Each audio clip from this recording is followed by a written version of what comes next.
Hey there, Angie with Angie's Beyond the Lecture here today. And we have two problems that are covering solubility curves. And the first problem says we have a solution containing 50 grams of potassium bromide dissolved in 100 grams of water at 80 degrees Celsius. And then based on the solubility curve, is the solution unsaturated, saturated, or supersaturated? All right. So going to the graph here, if we check 80 degrees Celsius and 50 grams of potassium bromide, that's this particular substance right here, KBr.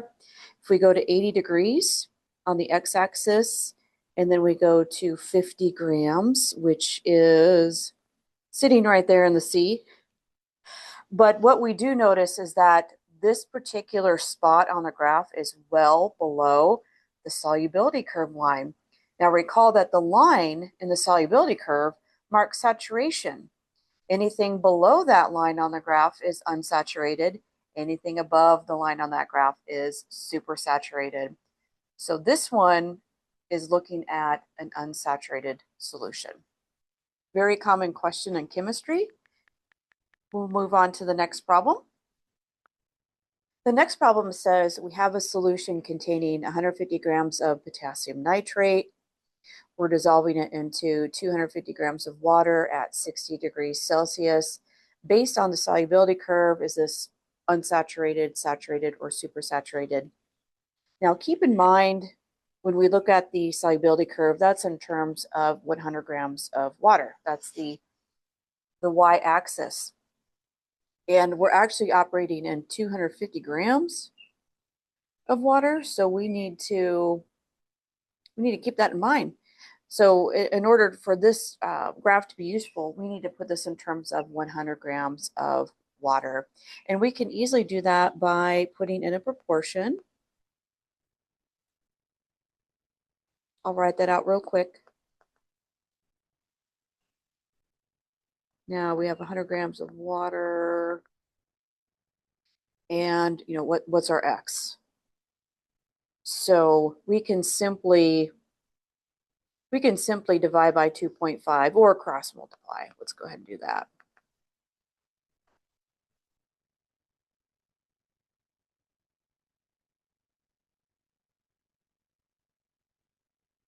Cross multiplying here, we should have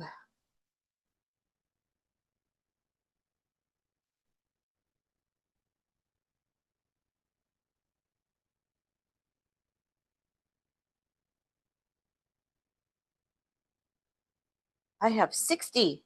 That represents 60 grams of KNO3 per 100 grams of H2O. Now that drops us way, way below. We're looking at, what's the temperature again? 60 degrees. And we're at 60 grams, right? Yep, 60 grams. So 60 degrees and 60 grams. 60 degrees Celsius, 60 grams of solute, and we're looking at this curve line right here. I'm outlining it in blue. Okay, that's this guy right here. And we're well below that solubility curve line again, which tells me that this particular solution is unsaturated. Don't fall for just going to immediately to 150 grams, which would put you way, way above. We'll put you somewhere up here, and you would say, oh, it's supersaturated. No, because we're actually doing this in terms of 100 grams of our solvent water, not 250 grams. So always, the first thing you want to do is look at your graph before you start answering these questions. Look at the solubility in terms of grams, per so many grams of water, and then you can make sure you're doing those problems correctly. A lot of times they don't deviate it, but if they're trying to trick you, they will do that. All right, thanks for watching.